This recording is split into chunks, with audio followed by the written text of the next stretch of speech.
Erased Destiny. Chapter 13. Good Neighborly Relations. In a navy blue dress, made by Rose, Merigold was sitting in front of the house, fixing the fletches on her arrows. Warm days slowly gave way to rainy ones, and Loie, although cloudy, put everyone in a good mood for work. Faking an apprenticeship with Tolpes suited Merigold better than dyeing fabrics, although Abella was of a different opinion. There wasn't a day when she didn't scold her daughter. No husband, no boyfriend even, unfeminine occupation. Merigold paid little mind to her parents' complaints. She was counting down the days until her 16th birthday. Although she was more than 7 months away from the coveted date, Merigold marked each passing day with a dot on the wall of her room. Despite fighting Torden in front of Sintra's town hall, Merigold didn't get any decent job, neither information regarding bandits' hideouts. She was getting more and more bored with every passing day. Under Lena's categorical demand, the hunters reconciled, but nothing more. Tolpes harbored a latent resentment against the materialistically minded Merigold, who lacked empathy. Merigold considered Tolpes soft-hearted fool and naive who would do everything possible for anyone in need. Unfortunately, they had to meet once a few days, because whatever Merigold hunted went to Tolpes' account. In this way, the girl protected herself from being accused of poaching, honed her stealth and silent walking skills, and searched the countryside for bandits. Whomever Merigold caught, she handed over to Torden to exchange the ruffians for coins.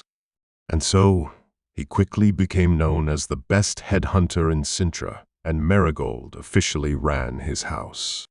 She told the neighbors such a story so that they wouldn't be surprised seeing her visiting the warrior and spending the night in his chamber.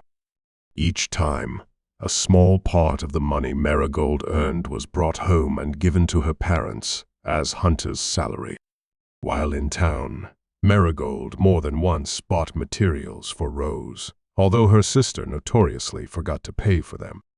The resulting outfits from the materials Merigold also did not see, but whatever she needed and ordered, Rose made.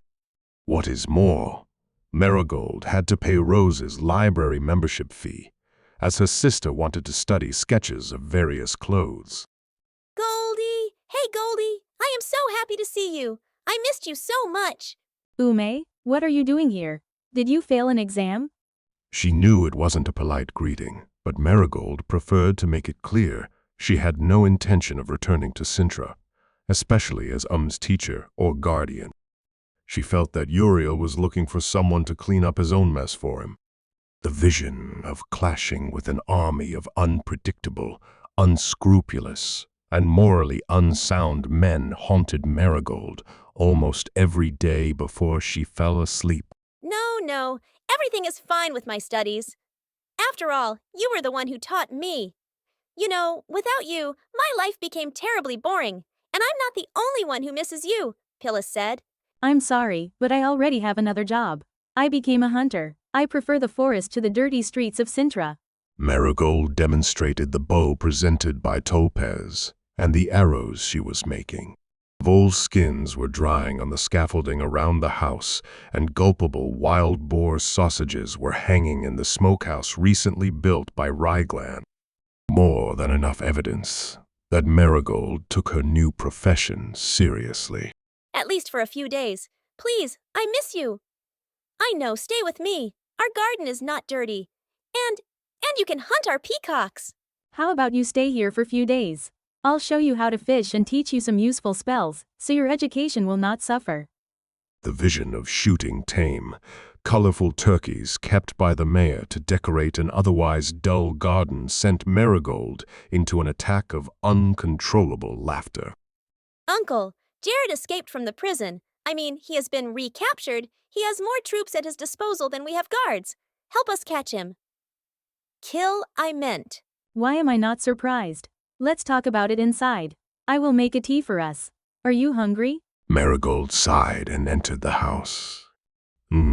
Sit in the kitchen and looked around with curiosity. It was her first time in a cottage.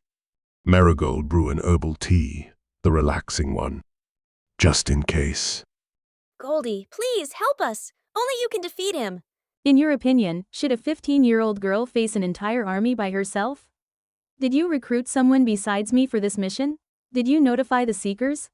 Umi lowered her head and fluttered her eyelashes helplessly. She did not know what to say. She demanded the impossible from her friend, but she didn't know anyone else who could help her in the situation. She clenched her hands on her dress, as she used to do when stage fright ate her up before a vocal performance to celebrate her mother's birthday. She repeated in her mind that anything can be obtained if the request is properly motivated. I thought. Well, you'd best choose the helpers yourself. Of course, we will also cover their cost. And pay you. A lot. I am sure you can besten Jared.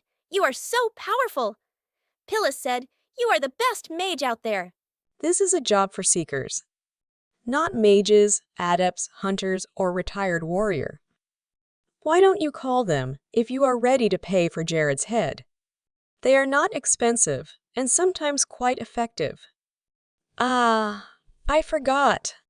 You cannot call them. Otherwise, your father ends up in the prison, together with his brother. I am sorry, but I am not interested in this job. Everyone should pay for their crimes. The mayor's ties to the murderer, the cover-up of his crimes in the name of a strangely understood family solidarity, will certainly deprive Uriel of his post and perhaps contribute to his confinement in the dungeon, depending on how much he knew about his brother's activities. Merigold summarized their conversation. So in order to save your position in your current life, you are ready to send me to my death. Very kind of you. Not at all. I'm sorry. I know it's all our fault. We didn't listen to you. You were right. Jared should have been killed immediately. But you know, it is not easy to sentence someone to death, especially your own brother. Goldie, what should I do? I am so scared. And my mother cries all the time.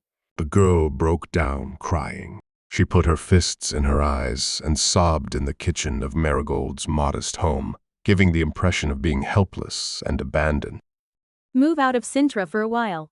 Hide in a safe place. You can stay with me. I don't think Jared would attack me. And even if, I believe I can protect you.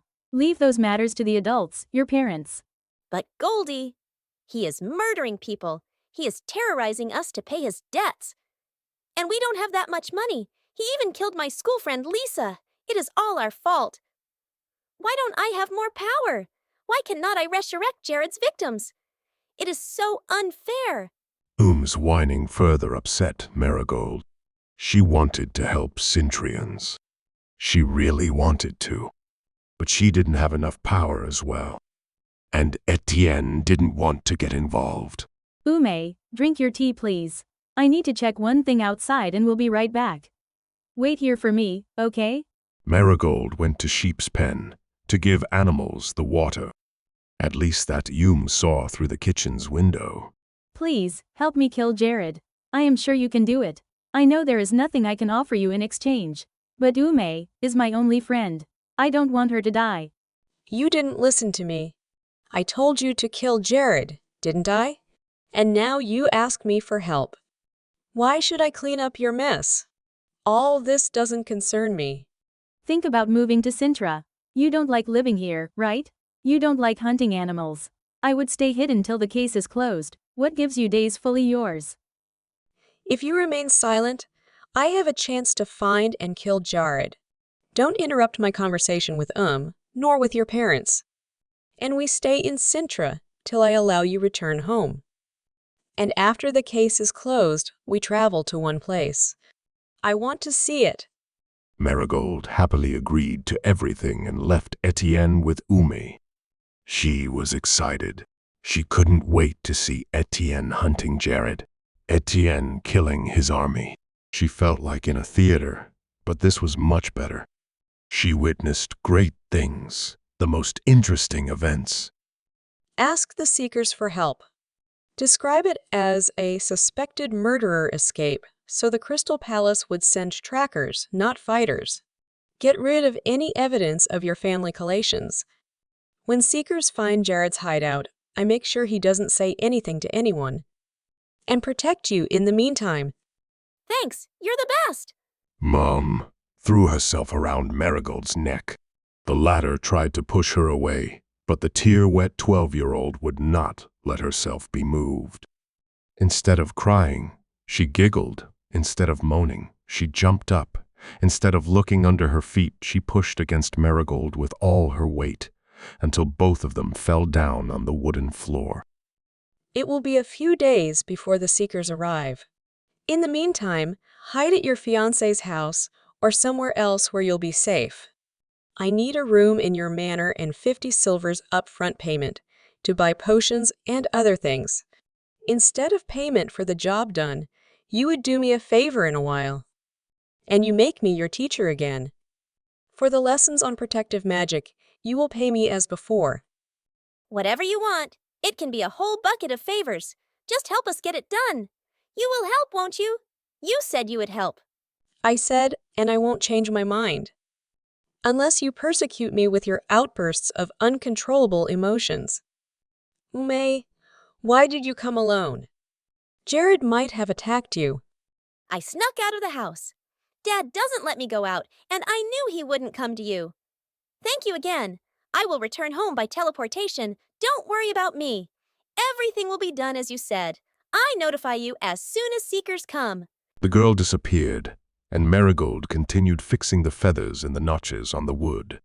She looked at the clouded sky as if she was saying goodbye to it. Jargon didn't visit her. She didn't see him at all, like all his family. She had heard that they had moved out to the sea, but she wasn't sure if that was true. When her parents returned home, Merigold cleaned up the table. For some reason, Etienne didn't allow her to do it earlier. I see you had a guest. Some friend of yours? Yes, a friend of mine. From Sintra. It looks like I could get a dream job there, as a healer's apprentice.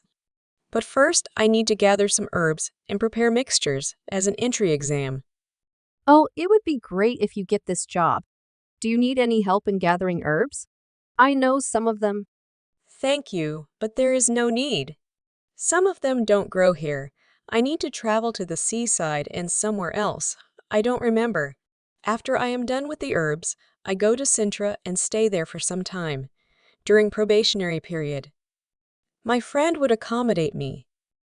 Etienne's lies were so smooth that no one became suspicious. In one conversation, she explained her planned trip to the hills for foxes' pelts and moving out to Sintra. Staying in a friend's house was true. Merigold was impressed by Etienne's planning abilities and thinking about few steps ahead.